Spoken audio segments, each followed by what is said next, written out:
sa ating Panginoon Diyos sumagana nawa sa bawat isa sa atin. Sa paksa pong ating pag-aaralan sa umagang ito, ating pong tungayan ang aklat ng unang Juan, chapter 2, verse 27 to 28. Ganito ang sinasabi ng banal na kasulatan. 1 John chapter 2, verse 27 to 28. At tungkol sa inyo, ang pagkapahid na sa Kanya inyong tinanggap ay nananahan sa inyo, at hindi nyo kailangan kayo turuan ng sinuman, ngunit kung paanong kayo tinuruan ng Kanyang pahid tungkol sa lahat ng mga bagay. At siyang totoo at hindi kasinungalingan, at kung paanong kayo tinuruan nito ay gayon kayong nananahan sa Kanya. At ngayon, mumunti kong mga anak, manahan kayo sa Kanya upang kung siya'y mahayag, ay magkaroon kayo ng pagkakatiwala at huwag tayong mga pahiya sa harapan niya sa kanyang pagparito. Pagpalain ng Panginoon ang pagkabasa ng kanyang salita. At ito nga yung ating paksang pag-aaralan sa umagang ito, ang ating pagkakatiwala sa pagdating ng ating Panginoon Kristo o yung tinatawag nating rapture.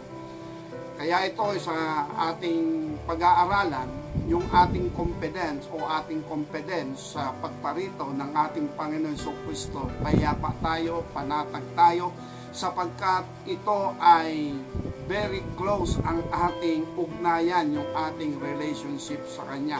Ang sabi rito ni Apostol Juan, ang sabi niya, gayon kayong nananahan sa Kanya. Nang ibig sabihin, nananatili, nananahan, or else merong close and relationship. At ang sabi ron, mumunti kong mga anak, manahan kayo sa Kanya. Kaya ibig sabihin, kung nananahan, hindi nalalayo, kundi nakapaloob doon sa aral, turo, nais ng ating Panginoon Diyos sa ating buhay sa pamagitan ng Kanyang mga salita. Doon sa pinakamplano ng ating Panginoon, doon tayo nananahan at napapatunayan naman natin ang mga bagay na Kanyang ginagawa. Ito ay nakikita natin sa ating buhay o sa ating mundong kinalalagyan. Excuse me po. Kaya sabi rito sa banal na kasulatan kung paano yung anointing, yung pagkapahid na ibinigay ng ating Panginoon, ganun daw tayong manahan sa Kanya. Then, atin pong pinag-uusapan ng mga bagay na ito upang sa gayon kung sakali dumating ang panahon at oras ang pagtunog nga po ng trompeta. Ang lahat ng nangamatay kay Kristo at ang mga nananahan sa ating Paiso Kristo na nanatili sa Kanyang kalooban, aagawin ng ating Panginoon. Ayun nga yung tinatawag na caught up or else sinasabi nating rapture. At ito rin yung sinasabing first resurrection o unang pagkabuhay na maguli. Kaya ito yung ating pinakang inaasahan. Sa kabila na ang mga bagay sa ibabaw ng lupang ito ay may hangganan. Sabi nga ay may katapusan dahil tayo po ay aalis at aalis din sa ibabaw ng lupa. And then merong mga inihanda ang ating Panginoon Diyos para sa atin sa lugar na ating kalalagyan. At yun nga ang sinabi ng ating Panginoon Kristo sa John chapter 14 verse 1 to 5 na sinasabi ron, sa bahay ng aking Ama maraming tahanan.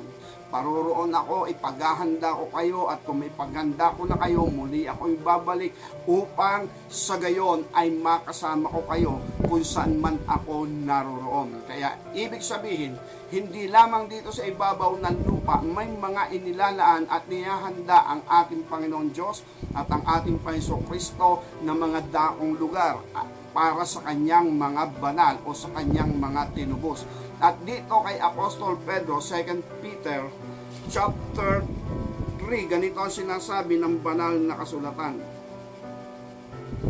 Verse 12, 2 Peter chapter 3 verse 12, na ating hinihintay at pinakananasa ang pagdating ng kaarawan ng Diyos, na dahil dito ay ang sangkalangitan na nagniningas ay mapupugnaw at ang mga bagay sa langit ay matutunaw sa matinding init. Ngunit ayon sa Kanyang pangako ay naghihintay tayo ng bagong langit, bagong lupa, na tinatahanan ng katwiran. Kaya nga minamahal, yamang kayo nagsisipaghintay ng mga bagay na ito, pagsikapan yung masumpungan kayo sa kapayapaan, walang dungis at walang kapintasan sa paningin niya. Ito yung nais ng banal na kasulatan ng ating Panginoon Diyos. Sa kaarawang yaon ng ating Panginoon, masumpungan daw tayong walang bahid, walang dungis sa kanyang harapan sa paningin niya.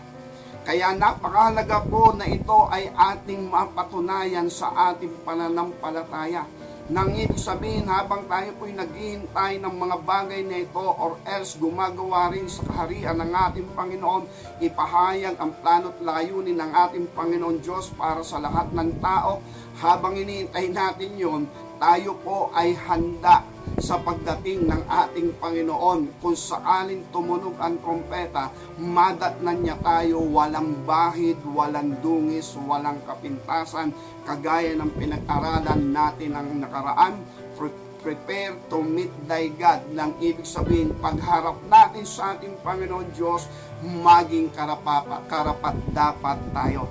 Kaya dito sa banal na kasulatan, maraming bagay yung tinalakay natin noon na tayo ay maging malinis, at yun yung sinasabi ng aklat ng Thessalonian na kung saan ay ang ating Panginoon Diyos ang gagawa ng mga bagay na yon. 1 Thessalonians chapter 5 verse 22, layuan nyo ang bawat anyo ng masama, pakabanalin kayong lubos ng Diyos din ng kapayapaan, ang iyong spirito at kaluluwa at katawan ay ingatan buo na walang kapintasan sa pagparito ng ating Panginoong Kristo. Tapat yaong sa inyong tumatawag na gagawa rin naman nito. Kaya dito makikita po natin, para magkaroon po tayo ng confidence, ang sabi nga, manahan tayo sa kanyang mga aral, turo, salita sa pamagitan ng banal na Espiritu. At ang katotohanan, sabi nga, sa katotohanan na ating nakikita sa ating pananampalataya, sa pasimulan ng ating pananampalataya at pananalig, alam natin na hindi natin kayang lumabas sa kasalanan. Alam din natin na ang number one nga, yun nga sinasabi ng maraming mga ngaral, the number one enemy of our faith is ourselves. Nung hindi pa tayo nakakapasok sa biyaya ng ating Panginoon. At dahil dito, kailangan natin makapasok sa biyaya ng Panginoon o yung tinatawag na tipanan, pakikipagkasundo sa dugo ng tipan ng ating Panginoon Kristo para sa ating ganap na kalayaan. At yun ang sinasabi ng 2 Corinthians chapter 5 verse 17 to 21. Isang kasunduan ang kinakailangang mangyari, maganap sa ating buhay at sa ating Panginoon Diyos sa pamagitan ng ating pananampalataya, sapagkat ang ating makikita sa banal na kasulatan, maraming mga bagay na natatala sa banal na kasulatan na napakahirap patunayan sa ating sarili, kagaya na lamang ng mga talatang ito. Kung hinihintay natin na isang bagong langit, bagong lupa na tinatahanan ng katwiran, madatnan daw tayo ng ating Panginoon na walang dungis, walang kapintasan sa harapan niya, sa paningin niya. At yung usaping yaon kung sa ating sarili lamang, hindi po natin kaya yon. Kailangan po natin ng redempsyon, kailangan natin ng paikipagkasundo sa dugo ng tipan. At yung nga sinabi ni Apostol Pablo sa kanyang sinulat sa 2 Corinto chapter 5 verse 17 to 21. Kaya ibig sabihin, tapat ang pasabi na gagawa rin ng mga bagay na ito. Yung sinabi sa 1 Thessalonians chapter 5 na binasa natin kanina sa verse 22 to 24, ang sabi ron, tapat ang Diyos na gagawa rin naman nito. Kung meron tayong agam-agam, meron tayong tinatawag na kawalan ng pagkakatiwala sa ating sarili, na kung sakaling dumating ang ating Panginoon ay ganoon nga baga tayo. Walang bahid, walang dungis, walang kapintasan sa espiritu, sa kaluluwa, sa ating katawan. Nang ibig sabihin ay as in malinis. At alam natin, gaya ng sinasabi ng mga mangangaral, hindi rin natin kaya. The number one enemy of our faith is ourselves. Yun ay kapag hindi pa tayo nakakapasok sa biyaya ng Diyos. But I believe kapag tayo nakapasok na sa biyaya ng Diyos, eto nga na ating paksang pinag-aaralan, ng ibig sabihin, hindi po natin kalaban ang ating sarili, sapagkat ito'y tinatahanan ng banal na Espiritu ng ating Panginoon. Sino naman tayo? Kung tinanggap na nga ito ng ating Panginoon at tinahanan ng kanyang banal na Espiritu, bakit naman natin makakalaban pa ang ating sarili? Ibig sabihin, nabubuhay pa yung laman, nabubuhay pa yung kapangyarihan ng kasalanan. Kaya ibig sabihin ng mga bagay na ito, hindi pwedeng manahan ang banal na Espiritu ng ating Panginoon Diyos sa anumang bagay na marumi. Kaya nga sinasabi natin ng Ezekiel chapter 36 verse 25 to 27, lilinisin muna niya yung sumasampalataya sa Kanya sa buong karumihan, magiging malinis silang maging sa kanilang mga naging mga Diyos-Diyosan. Lilinisin niya, ipapatawad niya, if ever na totoo siya sa kanyang sarili na makikipagkasundo siya sa dugo ng tipan, gaya ng sinasabi ng aklat ng Isaiah chapter 66 verse 1 and 2, langit ang aking luklukan, lupa ang aking tungtungan, anong bahay ang itatayo nyo para sa akin? Lahat ng bahay ginawa sa pamagitan ng aking kamay at nangyari. Gayunman titingnan ko ang taong ito, siyang dukha na may pagsisising loob at nanginginig sa aking salita. Ang usapin dito ng ating Panginoon sa kanyang mga ipinahayag kay Isaias, kung paano daw itatayo ang bahay ng ating Panginoon. Gayong ang luklukan niya, langit, ang tungtungan niya, lupa. Paanong bahay ang kanyang tatahanan? Gayon man ang sabi niya, titingnan ko ang taong ito, siyang dukha na may pagsisisin loob at nanginginig sa aking salita, at dapat po maranasan natin ang mga bagay na ito para tayo po ay tingnan, masdan ng ating Panginoon, or else mapapokus sa atin ang pansin ng ating Panginoon. Nang ibig sabihin siyang dukha, may pagsisisin loob at nanginginig sa aking salita, ang taong ito'y humahanap ng liwanag. Ang taong ito'y humahanap ng pag-asa. Ang taong ito'y humahanap ng katotohanan. Sa kanyang kalagayan, siya'y dukha. Nang ibig sabihin ng dukha, wala siyang maipagmalaki. At maaaring masabi natin si Hari Solomon dumating sa ganitong kalagayan. Yung sinasabi ni Hari Solomon sa kanyang sinulat sa aklat ng Ecclesiastes chapter 2 verse 17, I hated life, for the works under the sun is grievous unto me. All is a vexation of life and vanity. Kaya ibig sabihin si Hari Solomon mayaman, makapangyarihan, at naroon lahat ng bagay ginusto niya, pero dumating siya sa kalagayang siya ay para bang nadidepress na. Dumating siya sa kalagayang I hated life. Nang ibig sabihin parang hindi na niya gusto mabuhay. Kinamuhian ko na yung buhay, parang napagod na siya. Hindi niya may pagmalaki yung kanyang karangalan, hindi niya may pagmalaki ang kanyang kayamanan. Siya'y naroon na sa mababang kalagayan. Lahat daw ng bagay ay walang kabuluhan at pagod lang daw ng katawan. Kaya yun din ang panawagan ng ating Panginoon Kristo sa Matthew chapter 11 verse 28. Maksiparito kayo sa akin, kayong lahat na napapagal, nabibigatan luba, bibigyan ko kayo ng kapahingahan. Pasanin nyo ang aking pamatok, mag-aral kayo sa akin, masusumpungan nyo ang kapahingahan ng inyong mga kaluluwa, sapagkat malambot ang aking pamatok at magaan ang aking pasan. Ibig sabihin, yung kalagayan ng taong yon, naranasan ni Hari Solomon. Yung naandun na siya sa tinatawag na napapagal na siya. Pagod na siya. At ang nasabi nga niya sa kanyang sinulat, I hated life. Kinamuhian ko ang buhay, sapagkat lahat ng bagay na nasa ilalim ng araw ay pawang walang kabuluhan at pagod lang ng katawan. Kaya dahil dito, ito yung nais ng ating Panginoon sa ganong kalagayan, yun ang nakikita ng ating Panginoon Diyos na kanyang titingnan at mamasdan. Ang sabi ron sa Isaiah chapter 66, langit ang aking luklukan, lupa ang aking tungkol. Anungang anyo ng bahay ang itatayo nyo para sa akin. Lahat ng bagay ginawa sa pamagitan ng aking kamay at nangyarit na ganap. Ngunit ang taong ito mamasdan ko. Sino yung taong yon? Siyang dukha, may pagsisising loob at nanginginig sa aking salita. Yung dukha, kahit si Hari Solomon, tingin niya sa kanyang sarili, walang-wala na rin siya. Bagamat siya'y mayaman pa rin, pero pakiramdam niya wala ng kabuluhan ng kayamanan. At ang sabi ron, may pagsisising loob. Nang ibig sabihin, pagsisising loob, kinikilala niya ang kanyang sarili, kinikilala niya ang kanyang sarili sa harapan ng Diyos. Kung siya ba'y kalugod-lugod sa Panginoon o nais niyang ituwid ang kanyang sarili sa harap ng Panginoon.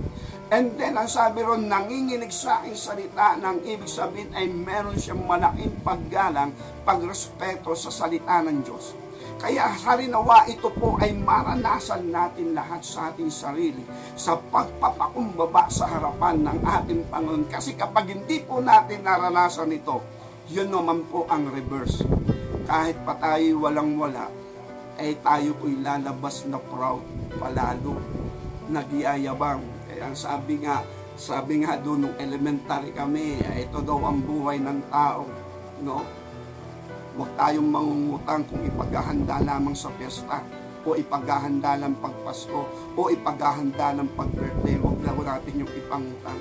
Na pagtatapos ng kaunting kasiyahan, ay pagdudusahan naman yung pagbabayad ng inutang.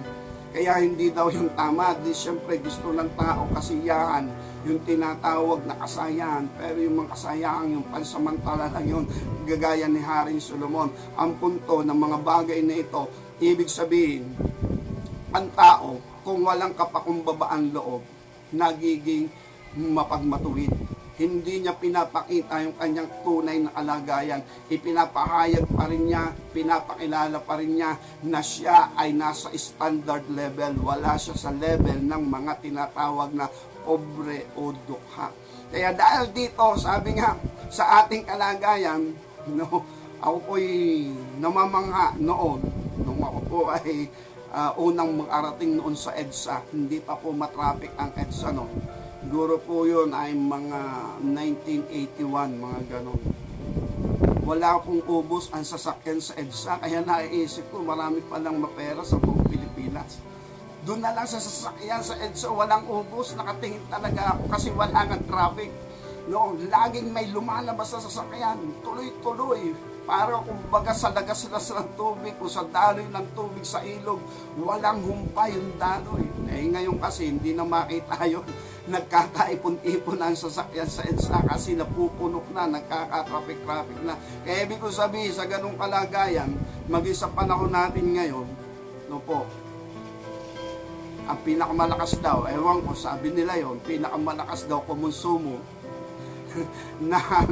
ng load sa cellphone, mga Pilipino, malakas mag-text, malakas mag-call, ibig sabihin, malakas mag-load. Ibig sabihin, kung titingnan natin, no, para bang pag sa panahon natin ngayon, wala kang cellphone, parang hindi ka tao. Parang ikaw ay alien, parang taga-ibang planeta ka pag wala kang cellphone. At alam naman natin, ang cellphone di naman po mura, bagamat merong mumurahin. No po, at meron din namang mamahalin, no? Ay, hindi ko alam kung bakit gano'n, yung gano'n. Ay, hindi ko kasi alam, sabi nila malakas, mataas daw yung ano noon, upgraded daw, ewan ko, meron 80,000, no? Meron pang 100,000, no? At meron naman tigba 20, tigba 40, tigba 15, meron tigba 8, 8,000, at meron naman tigba 4,000, no po. Kaya lang parang wala ng 2,000 ngayon. Kaya ibig sabihin, kung nakaka-provide ng cellphone na 4,000 at nakakapag-provide din ng load, ang tao may pera. No po, ang tao may pera. Kaya lang, minsan, ang masakit, ayun nga, talaga namang pinagsisikapang magkaroon, makapag-provide. Maaaring tipid-tipid, ipon-ipon, at pag nakaipon, ibibili ng cellphone. O kaya naman, hihingin sa magulang at magulang naman yung magsisikap. Magtitipid, magbabudget para makaipon, para maibili yung anak. Kaya kung titingnan natin sa kalagayan, kapag po walang tinatawag na pagpapakumbabang loob, doon po lalabas yung tinatawag na kapalaluhan. Hindi sasabihin ang tunay na kalagayan ng kanyang sarili. Pero balik tayo spiritually, ito ang minamasdan ng ating Panginoon, dukha, may pagsisising loob, nanginginig sa kanyang salita. Ibig sabihin, may paggalang, pagrespeto sa kanyang salita. At ito ang malaking problema, ang salita ng Diyos, hindi po nagiging kagalang-galang, hindi po nagiging karespeto. Pero dapat po ito ang bigyang atensyon ng tao, ang paggalang at pagrespeto sa salita ng Diyos. Gaya ng sinasabi ng aklat ng Hebreo chapter 4 verse 12, ang salita ng Diyos matalas kaysa alimang doble talim na taba. Bumabaon hanggang sa kasukasuan, sa utak at sa mga pag-iisip at sa paghiwalay ng espiritu at kaluluwa. Kaya lang pag pinangaral mo ang salita ng Diyos at pinahay mo salita ng Diyos, pagtatawanan lang ng tao.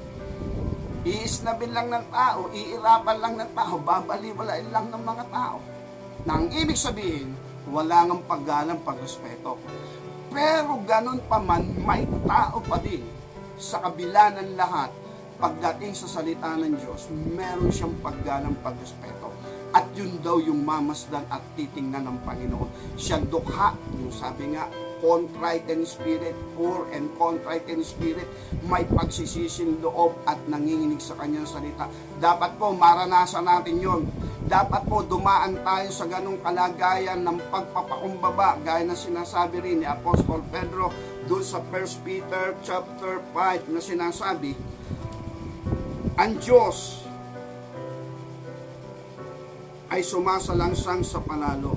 1 Peter chapter 5 verse 5, gayon din naman kayo mga kabataan magsisuko sa matatanda, at kayong lahat ay mga bigkis ng kapakumbabaan, na kayo mga lingkuran sapagkat ang Diyos ay sumasalangsang sa mga panalo, datapwat nagbibigay ng biyaya sa mga mapagpakumbaba. Kaya doon sa Isaiah chapter 66, binanggit doon, gayon man titingnan ko ang taong ito.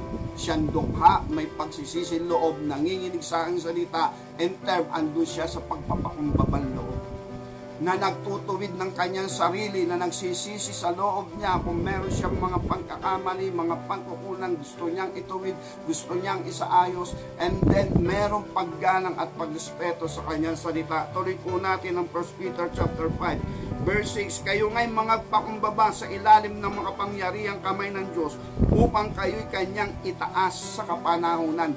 Yung mga nagpapakumbaba, may plano ang ating Panginoon sa ikabubuti nila. At ang sabi ron, upang kayo'y itaas sa kapanahunan, or else kayong mga dukha ay magkaroon kayo ng dangal sa inyong sarili. Kayo may pakinginip sa kanyang salita, ng ibig sabihin matanggap nyo ang favor mula sa Panginoon, yung kanyang mga plano, at i-restore kayo sa kanyang kalagayan. At ang sabi rito sa verse 7, 1 Peter chapter 5 verse 7, inyong ilagak sa kanya ang lahat nyong kabalisahan, sapagkat kayo'y ipinagmamalasakit niya. Yung po ang magandang pakinggan. Ipinagmamalasakit tayo ng Panginoon. Hindi po tayo gagamitin ng ating Panginoon para lamang sa kanyang kapurihan, bagamat lalabas at lalabas din ganon, sapagkat tayo po ay luluwalhati sa kanya dahil sa kanyang kabutihan sa atin. Ang ibig sabihin, kung tumanggap tayo ng mga pagmamalasakit, nararapat lamang na tayo magpasalamat sa mga nagmalasakit sa atin, gayon din sa ating Panginoon Diyos. Nang ibig sabihin, pinagmalasakitan tayo ng Panginoon, nang ibig sabihin nito, pwede naman niya tayong hindi pagmalasakitan, pero dahil sa kanyang kagandahan loob, binigyan niya tayo ng importansya, pinagmalasakitan niya tayo. Kaya dahil dito sa usaping ito ng pagmamalasakit ng ating Panginoon, natatag ang bagong tipan, pinaghirapan niya ito. At ngayon nga, na matatag na ang bagong tipan, tayo po ay inaanyayahang magsipasok sa tipanang ito, ang kasunduan ng bagong tipan o ng pakipagkasundo sa pagpapatubo sa ating Preso Kristo, ang 2 Corinthians chapter 5 verse 17 nga to 21. Kaya dahil dito, kung tayo ay nasa ganitong kalagayan, yung Ezekiel chapter 36, 25 to 27, lilinisin niya tayo sa lahat-lahat ng ating kalikuan, pagsamba sa Diyos-Diyosan, sa lahat ng ating kasamaan. Then, bibigyan niya tayo ng bagong diwa. Aalisin niya yung pusong bato, papalitan niya ng pusong laman, at ilalagay niya sa loob natin ang kanyang espiritu, at palalakarin niya tayo sa kanyang palatuntunan at sa kanyang mga katulad, at yun naman ang ating isasagawa. Kaya ibig sabihin, siya ang gagawa nun. At kapag nagawa niya yun, ibig sabihin, nalinis na niya tayo, binigyan tayo ng bagong diwa, which is righteousness, binigyan tayo ng bagong puso, at yun yung holiness. At kung tayo po'y malinis na, meron na, restore na yung larawan at wangis ng Diyos, yung likeness and image of God, restore na yung righteousness, restore na rin yung holiness. Confident din ang ating Panginoon na ilagay niya sa loob natin ang kanyang espiritu, at siya ay may pagkakatiwala din sa kanyang ginawa, na yung kanyang espiritu sa loob ng taong yon ay hindi mawawala. Nang ibig sabihin, ilalagay niya sa loob ng taong ito ang kanyang espiritu. At kung ang espiritu niya ilalagay niya sa loob ng taong ito, totoo yung sinasabi ni Apostol Pablo sa 1 Corinthians chapter 3, verse 16, na tayo ay templo ng espiritu ng Diyos, at ang ating katawan ay templo ng kanyang banal na espiritu. Atin pong tingnan 1 Corinthians chapter 3 verse 16. Hindi ba ganyan nalalaman na kayo templo ng Diyos? Ang Espiritu ng Diyos nananahan sa inyo. Kung gibain ng sino man ang templo ng Diyos, siya'y igigiba ng Diyos, sapagkat ang templo ng Diyos ay banal, at ang templong ito ay kayo. Eto ngayon, ang templo ng banal na Espiritu. Balikan uli natin Isaiah chapter 66 verse 1 and 2. Langit ang aking luklukan, lupa ang aking tungtungan. Anong anyo ng bahay ang itatayo nyo para sa akin? Lahat ng bagay ginawa sa pamagitan ng aking kamay, at nangyari na ganap. Gayunman, titingnan ko ang taong ito. Siyang dukha, may pagsisisin loob, at nanginginig sa aking salita. Nang ibig sabihin, usapin ito ng pagtatayo ng bahay ng Diyos. Kaya dahil dito, kung tayo'y makikipagkasundo sa dugo ng tipan ng ating Panginoon Kristo, at kung tayo'y lilinisin ng ating Panginoon sa lahat nating karamihan, sa lahat nating pagsamba sa Diyos-Diyosan, at bibigyan tayo ng bagong diwa, ang diwa ng katwiran, yung righteousness, at aalisin niya yung pusong bato, at papalitan niya ng pusong laman. Yun yung kabanalan. Ang sabi ron, ilalagay ko sa loob nila ang aking espiritu. Palalakarin ko sila sa aking palatuntunan at sa aking mga kahatulan, at kanilang isasagawa. And then, eto ang realidad. Marami po nagsasabi ng born again, ipinanganak na muli, pero dapat po madaanan natin ang mga bagay na ito na sinasabi ng banal na kasulatan. Tayo po ba ay nagpasimula sa tinatawag na pagpapakumbabal loob? Na wala tayong may pagmamalaki sa harapan ng Diyos. Lahat zero balance tayo sa harapan ng Diyos, at humingi tayo ng restoration. Mayroon tayong paggalang, pagrespeto sa kanyang salita. Hindi tayo makatanggi sa kanyang salita. Gaya ng sinasabi ng Hebrew chapter 4 verse 12, matalas daw yung salita. Sa mga nagpapakumbaba, pero sa mga hindi nagpapakumbaba, irapan lang yan, tawanan lamang yan, laitin lamang yan, alimurahin lamang yan. Kasi nga walang paggalang, pagrespeto. Pero yung salita ng Diyos matalas kung may pagpapakumbaba. Nagkakaroon ng paggalang, pagrespeto, at tunay ngang matalas. Kaya sabi ko nga noon, yung kauna-unahang patotoo ko, sabi kasi nung aking disciple maker, si Brother Tony, may sasabihin sa atin ang kanyang patotoo kung paano siya sumampalataya sa Panginoon.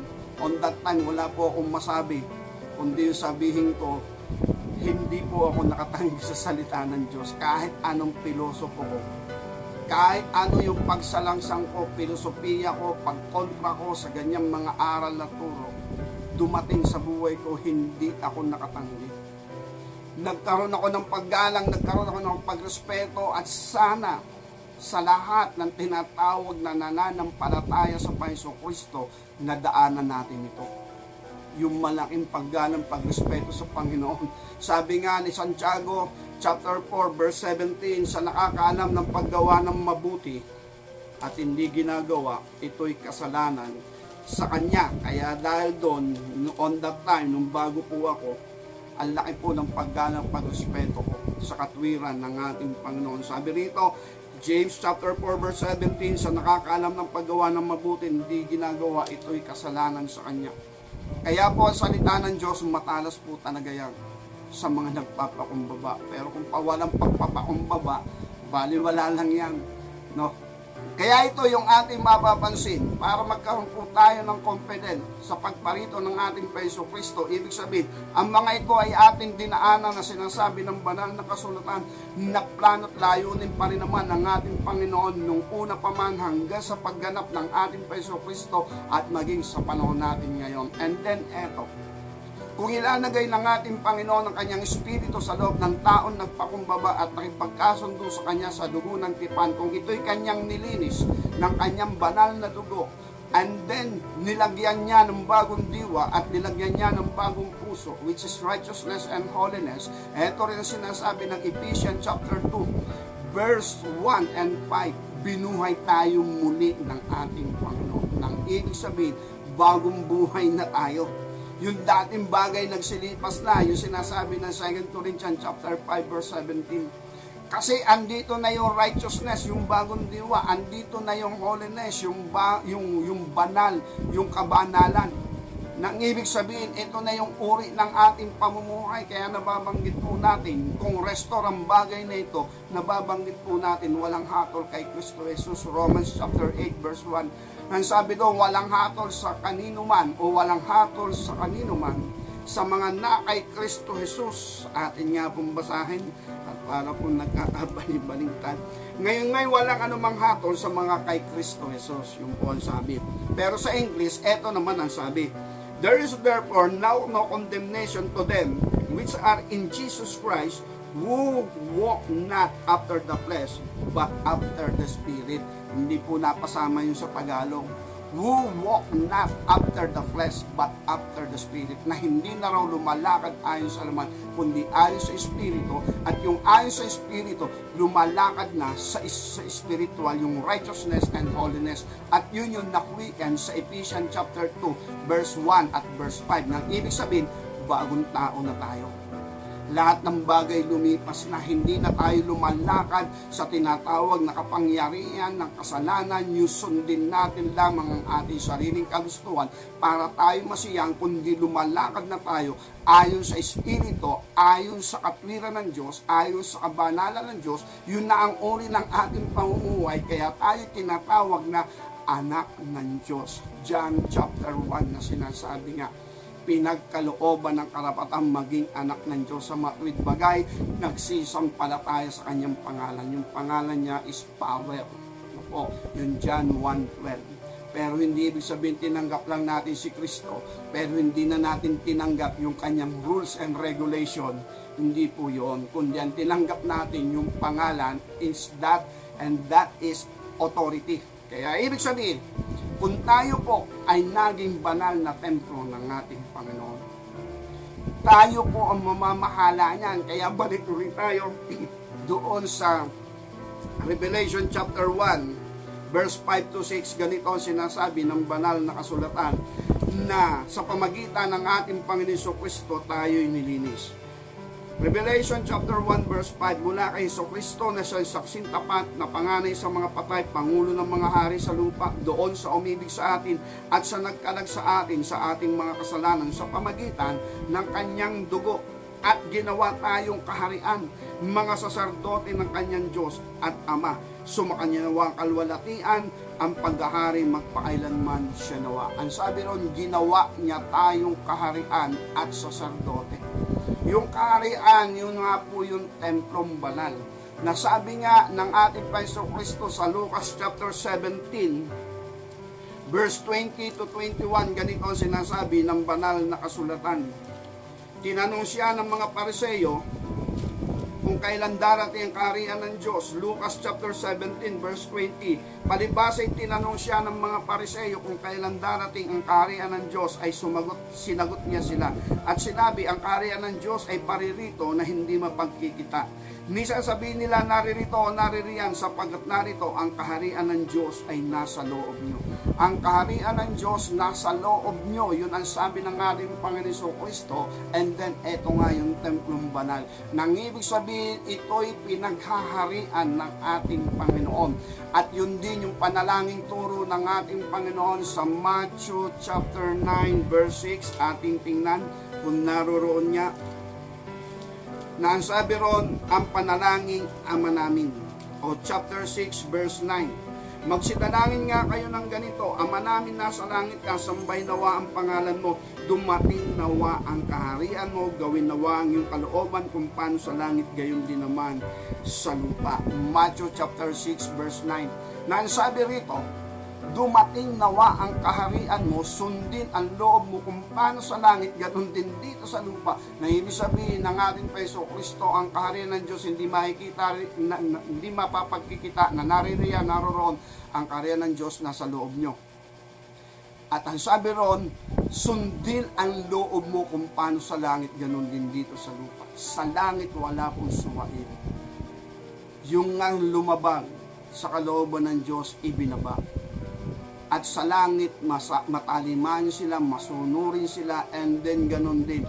Ang taong ito, namamasdan ng ating Panginoon, Isaiah 66 verse 1 and 2. Nanginginig sa aking salita. Ibig sabihin, very respectable ang salita ng Diyos sa kanya. Kaya sabi rito, sundin ang loob mo kung paano sa langit, ganun din dito sa lupa. Ang taong ito'y potensyal na maging bahay ng Diyos, maging banal na templo ng Panginoon. At ang sabi rito, kung magiging banal na templo ng Panginoon, nasa loob niya ngayon ang kaharian ng Diyos. At kung nasa loob niya ang kaharian ng Diyos, ang salita ng Diyos, kagalang-galang, karespeto, susundin nga ang kalooban ng Diyos kung paano sa langit, ganun din dito sa lupa. At dito sa lupa, ang mga taong ito, sila yung gumaganap ng kalooban ng Diyos. Sa kanila, walang reklamo. Basta sila'y susunod sapagkat sila'y compatible. Nature nila yon. Bakit? Meron kasi silang righteousness and holiness. At ang nais lang naman din ng ating Panginoon ay mabuhay po tayo sa tinatawag na kapayapaan, kagandahang loob, katuwaan, kakontentuhan, kabanalan, katwiran, hindi po masaya, hindi po masama. At yun nga ay napakaganda pa para sa buhay ng tao sapagkat yun nga ang kapunuan at kabuuan ng plano ng Diyos para sa tao.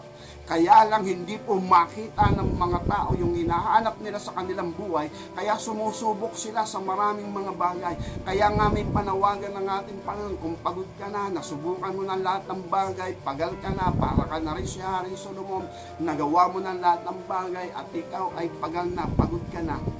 Bakit hindi ka naman lumapit sa ating Panginoon Kristo at subukan mo naman ang kanyang mga salita, ang kanyang mga aral, turo, subukan mo yung kanyang plano, magpakatotoo ka at lalong higit sa lahat, totoo ang ating Panginoon Kristo. At kung kayo ay magkakasundo, masusumpungan mo ang kapahingahan ng iyong kaluluwa. Kaya dahil dito, kung tayo po ay banal na templo ng ating Panginoon, ang sabi rito sa Revelation chapter 1, verse 5 to 6, sabi sa verse 6, ginawa tayong kaharian at mga saserdote.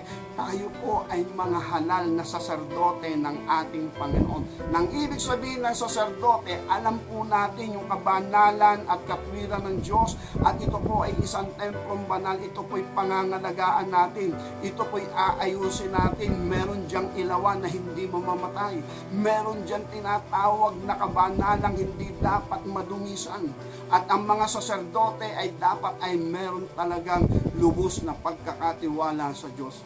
Kagaya po ng kasaysayan ni Haring Uzzias doon sa 2 Chronicle chapter 26 verse 17 to 18, na sinasabi roon si Haring Uzzias nagmataas sa kanyang puso, and then magsusuob siya ng kamangyan.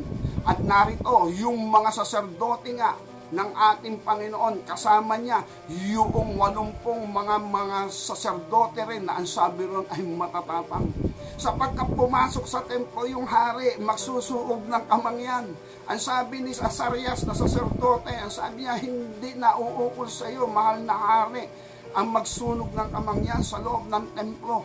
Hindi magiging ikararangal sa iyo sa harapan ng Diyos. Pero yung hari nagpupumilit. Bagamat sa paningin ng tao, ang hari ay siya na nga yung hari. Pero sa usapin ng tinatawag na templong banal, nagpakatatag ang mga saserdote. Kahit pa ikaw ay hari, huwag kang magsusuob. Ang may karapatan lang na magsunog ng kamangyan sa loob ng templo ng Panginoon ay ang mga Libita o ang lahi ni Aaron o ang mga anak ni Aaron. Dahil dito nagalit ang hari, yung hawak niyang pansuob ay kanyang ilalaban ngayon. Bihasang mandirigma si Hari Uzias. Pero yung mga saserdote hindi pumayag. At dahil doon, nakialaman Diyos, sinibulan ng ketong sa noo si Haring Uzias. Kaya dahil doon, yung mga saserdote ng Diyos, hindi sila pumayag na sa loob ng templo ay may karumalduman. Itinaboy nila sa labas si Haring Uzias at si Haring Uzias, ay nagkaroon ng ketong hanggang sa kanyang kamatayan. Nahiwalay siya sa karamihan. Kasi ganun ang may ketong, ihiwalay ka sa karamihan. Kaya ibig sabihin itong mga saserdote, kagalang-galang, karespe-respeto ang hari, pero sa usapin ng kabanalan at kapwiran, teka muna, pinagkatiwalaan kami ng Diyos. Dapat namin pangalagaan ang templong banal at hindi dapat makompromiso ang templong banal. Kaya dahil dito, kahit siya ay hari, pinakamataas na posisyon sa kanilang lupain, hindi ipinahintulot ng mga saserdote na ang templong banal ay madungisan. Dahil nga ito yung batas ng Diyos. Ang maghahandog lang ay ang mga Libita, mga saserdote ng kamangyan sa loob ng templo. Ewan ko lang kung ba't ninais pa ni Haring Uzias sa kabila na siya isang matagumpay na hari. Iginagalang, nirerespeto. Kulang na nga lang, hindi siya mawawala sa listahan ni Haring Solomon sa mga dakilang hari sa Israel o sa Huda. Kaya dahil dito, ang kalagayan sitwasyon ng mga saserdote, very respectable sila sa salita ng Diyos. Hindi sila papayag na ang templong banal ay madungisan. And then balik tayo sa bagong tipan. Tayo po ang mga halal na saserdote. At ang sabi nga ng aklat ng Isaias, ito rin yung related verses na kung saan ay inihalal ng ating Panginoon ang mga nire-restore niya upang maging kanyang mga saserdote. Isaiah chapter 61 verse 2. O verse 1, medyo mababa atin din pong basahin. Sabi rito, ang Espiritu ng Panginoon Diyos ay sumasa akin sapagkat pinahiran ako ng Panginoon upang ipangaral ang mabubuting balita sa mga maaamo. Kanya sinugo ako upang magpagaling ng mga bagbag na puso, upang magtanyag ng kalayaan sa mga biyag at magbukas ng bilangguan sa mga bibilanggo, upang magtanyag ng kalugod-lugod na taon ng Panginoon at kaarawan ng pagiganti ng ating Diyos, upang aliwin niya ang lahat na nagsisitangis, upang iukol na nagsisitangis sa Sion, upang iukol sila na nagsisitangis sa Sion, upang bigyan sila ng putong ng bulaklak, kahalili ng abo, ng langis ng kaganakan, kahalili ng pagtangis, ng damit ng kapurian, kahalili ng kabigatan loob, upang sila'y matawag ng mga punong kahoy ng katwiran, pananim ng Panginoon upang siya'y luwalatiin. Sila'y magtatayo ng mga dating sira, sila'y magbabango ng mga dating giba, kanilang huhusayin ng sirambayan, ang mga nagiba sa maraming salit-salin lahi, ang mga tagibanlupa magsisitayo at magpapastol ng inyong mga kawan, at ang mga tagibanlupa ang magiging inyong mga mang-aaro sa mga ubasan. Ngunit kayo'y tatawaging mga saserdote ng Panginoon. Tatawagin kayo ng mga tao na tagapangasiwa ng ating Diyos. Kayo'y magsisikain ng kayamanan ng mga bansa, at sa kanilang kalwalatian ay mga mamapuri kayo. Ang sabi rito, kayo ay tatawaging saserdote ng Panginoon. Tagapangasiwa ng Ngayon kung saserdote, paano tayo inihalal na maging saserdote? Sapagkat restore yung righteousness, sapagkat restore yung holiness na sinasabi ni Isaiah chapter 28 verse 16 to 17. Atin pong tingnan kung naroroon niya. Isaiah 28 verse 16, ganito ang sinasabi ng banal na kasulatan. Kaya't ganito ang sabi ng Panginoon Diyos, narito aking inilalagay sa Sion na pinakapatibayan ng isang batong subok, isang mahalagang batong panulo na may matibay na patibayan, ang naniniwala hindi magmamadali. At aking ilalagay na pinakapanisim panukat ay ang katwiran, at ang pinakampabato ang kabanalan, at papalisin ng graniso ng kanlungan ang mga kabuluanan, at aapawan ng tubig ang taguang dako. Ang pamantayan ng ating Panginoon na kanyang ilalagay, righteousness and holiness. Sukat ng katwiran at pinakampabato ng kabanalan. Kaya dahil dito, bilang mga saserdote na nilinis ng ating Panginoon, taglay po natin yung holiness and righteousness. Halal po tayo na saserdote ng Panginoon. At bilang saserdote, meron po tayong templong banal na papangalagaan. At ang templong banal na ating pangangalagaan ay ang tahanan ng kanyang banal na Espiritu na walang iba kundi yung loob natin na nilinis ng dugo ng tipan ng Panginoon Jesucristo. At bilang saserdote, meron tayong righteousness. Hindi tayo papayag na may pumasok diyang hindi banal at hindi matuwid. Nagaya ng mga saserdote sa lumang tipan, hindi sila pumayag na maghahandog sa loob ng templo si Haring Uzzias kahit pa siya'y hari.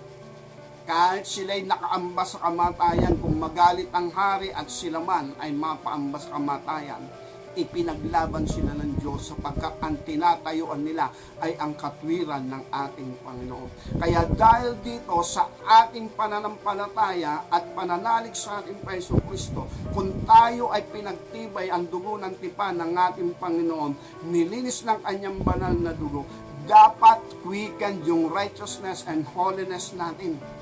Para sa gayon, bilang mga saserdote, dadaan sa ating isipan ang mga papasok sa loob ng banal na templo at hindi tayo papayag na ang banal na templo ay mabahiran ng karumihan sapagkat tayo'y halal na saserdote. Kaya dahil dito, dapat po nating maranasan na tayo nga ay halal na saserdote. Dapat po nating maranasan yung sinasabi ng banal na kasulatan, ang pinalaya ng anak ganap na malaya. John 8:32, makikilala ninyo ang katotohanan na magpapalaya sa inyo. Verse 36, ang pinalaya ng anak ganap na malaya. At dahil dito, bilang mga saserdote, halal tayo, alam natin yung sa ating sarili. Nananahan tayo doon, hindi tayo ang gumawa nito sa ating sarili. Ang Panginoon Diyos ang nagbigay sa atin nito at itinuro sa atin ng banal na Espiritu ang mga bagay na nararapat natin gawin hanggang sa humantong tayo sa pakikipagkasundo sa dugo ng tipan. At nang igawad ng Panginoon ang kasunduan sa dugo ng tipan, ibinalik niya yung righteousness, maglalagay siya ng bagong diwa, maglalagay siya ng bagong puso, sa kanya ilalagay ang kanyang Espiritu sa loob natin. Kaya dahil dito mga kapatid sa ating Panginoon Diyos, bilang ito na yung nature natin, Romans 8:1, hindi na tayo lumalakad ayon sa laman kundi ayon sa Espiritu. Ang nangingibabaw sa atin ay ang spiritual, sapagkat yung spiritual natin na namatay dahil kay Eva at kay Adan pagpasok sa kasalanan, pero pagpasok naman natin sa redemption, sa katubusan, ang bagong tipan, ibinalik yun ng Panginoon, binuhay niya uli yun, na-quicken yun, Ephesians chapter 2 verse 1 at verse 5. And then nang ma-quicken yun, taglay na natin ngayon yung righteousness and holiness. At ang righteousness natin ay kagaya ng righteousness ng Diyos. Larawan niya yan. Dahil ngayon, ang banal na templo, binabantayan na natin. Tahanan niyan, ang kagalakan, katuwaan, kaaliwan, mga awit ng ating loob.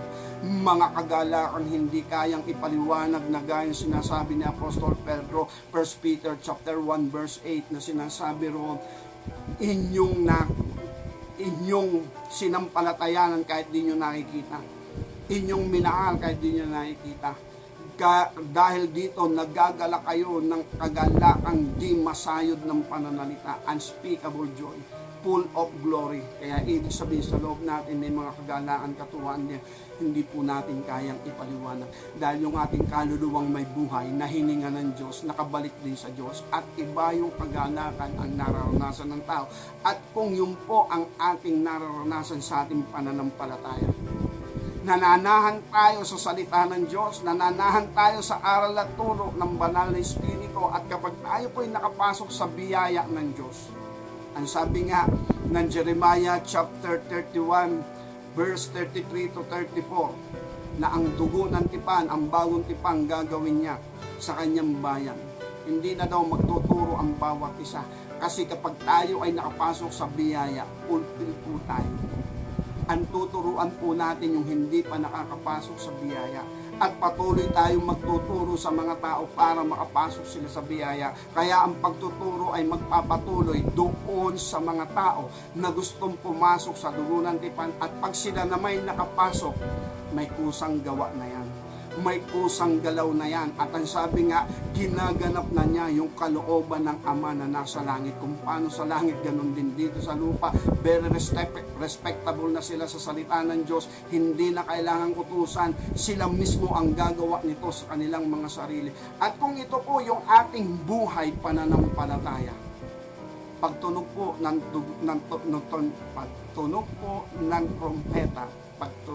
trompeta, tayo po, confident tayo. Bakit sa buhay natin, meron tayong close and relationship sa atin? Spiritually, andito lang siya sa tabi natin, andito lang siya sa loob natin. At kung siya'y dumating ng personal, na andun yung pagkakatiwala natin. Wala tayong agam-agam. Wala tayong agam-agam na sasabihin tayo ay may karumihan, sasabihin tayo ay may dungis, kung sasabihin meron tayong kapintasan. Maybe sa paningin ng tao, maaaring ganoon, pero dapat sa paningin ng Diyos, wala. Kaya ang transparency natin sa salita ng Diyos, hindi po sa paningin ng tao. Pwede po natin paglihiman ng tao, pero ang Diyos hindi. Pwede tayo magpakita malinis sa harapan ng tao, pero sa Diyos hindi. At pwede rin naman tayong pintasan ng tao, pero sa harapan ng Diyos, hindi niya tayo pipintasan. At yun ang sinasabi ng Romans chapter 8, verse 33. Sino magsasakdal laban sa aking mga hinirang? Ako ang umaaring ganap. Kaya ibig sabihin, dapat ganun tayo sa kalagayan ng Panginoon. At alam naman natin, hindi rin naman natin kaya. Nagpakumbaba lamang tayo, humingi ng habag sa Diyos, humingi ng awa sa Diyos, nagpakatotoo tayo sa harapan ng Diyos na yung plano niya mangyari sa atin at hindi niya tayo binigo. Nakilala natin ang katotohanan nagpalaya sa atin at nakita natin, restore yung righteousness, restore yung holiness, at tayo mismo, saserdote na ng ating Panginoon, binabantayan natin yung banal na templo. Kung sakaling may dumarating na mga tukso, alam natin yun, di natin pinatutuloy. Di natin pinapapasok dahil pinangangalagaan natin yung templong banal. At kung ganito tayong mga laga sa templong banal ng ating Panginoon, pag tumunog ang trompeta, confident po talaga tayo. Bakit? Yun ang buhay natin. Sabi nga, hindi na tayo taga rito sa ibabaw ng lupa, mamamayan na tayo ng langit, pero alang-alang sa ating kapwa, nais nating manatili, hindi para magpakasarap sa buhay sa ibabaw ng lupa o magpakalayaw, kundi alang-alang sa ating kapwa. Sabi ni Apostol Pablo, yun ang pumipigil sa kanya. Kaya dahil dito mga kapatid sa ating Panginoon, itinuloy tayo sa ating mensahe. Pero sana naunawaan po natin ang mga bagay na ito na kung sakaling dumating ang panahon, ang plano at layunin ng Panginoon Diyos, hawak na natin, taglay na natin, nasa loob na tayo ng plano ng ating Panginoon. Pagpalain po tayong lahat ng ating Panginoon Diyos sa kanyang kapurihan, magpakailan-kailanman sa ngalan ng Panginoong Jesus. Amen. Tayo